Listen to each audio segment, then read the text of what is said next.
Well, for years, parents have followed the same childhood vaccine schedule, but that could soon change. A new CDC panel is expected to meet any day now to consider whether to revise, roll back, or hold steady on current vaccine guidelines. Your health reporter, Tracy McCain, explains what that could mean for you and your family. Right now, nothing changes. Connecticut's childhood immunization schedule remains the same, but flu and COVID vaccine recommendations have shifted, which is raising some concerns after both viruses surged earlier and lasted longer last season. I can't say it enough. Washing your hands. The best prevention starts before you ever go to the sink. Whoa, fantastic. And for doctors, that means the basics. Staying up to date on childhood vaccines for measles, mumps, rubella, polio, chickenpox, hepatitis B, and DTaP. That's diphtheria, tetanus, and whooping cough. The American Academy of Pediatrics and virtually all pediatricians are very comfortable with the current vaccine schedule because we found that, again, it's been very safe and effective at preventing some of these serious diseases. Dr. Thomas Murray is a pediatric infectious disease specialist at the Yale School of Medicine. He says along with the routine childhood schedule, parents now also need to consider this fall's updated flu and COVID vaccine recommendations.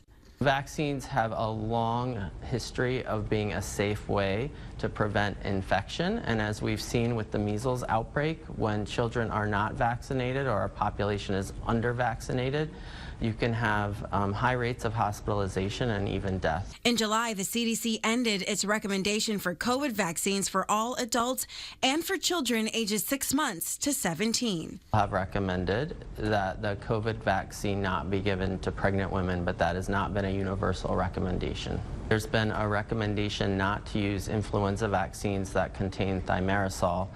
Dr. Murray says vaccines save lives and can even keep sick kids out of the hospital. For perspective, take last year's respiratory illness season.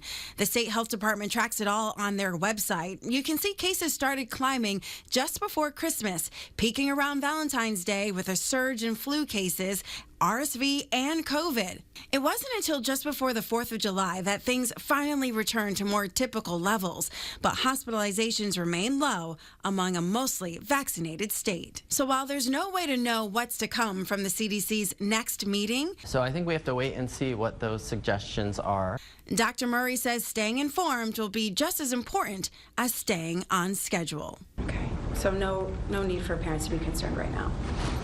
Not to my knowledge. Updated flu and COVID shots for the season will be available, but because the recommendations on who should get them have changed, you will want to check with your doctor first. And as for the routine childhood vaccines, make sure your child is up to date. In Connecticut, those shots are required for school. Your health reporter in studio, Tracy McCain, Channel 3 Eyewitness News.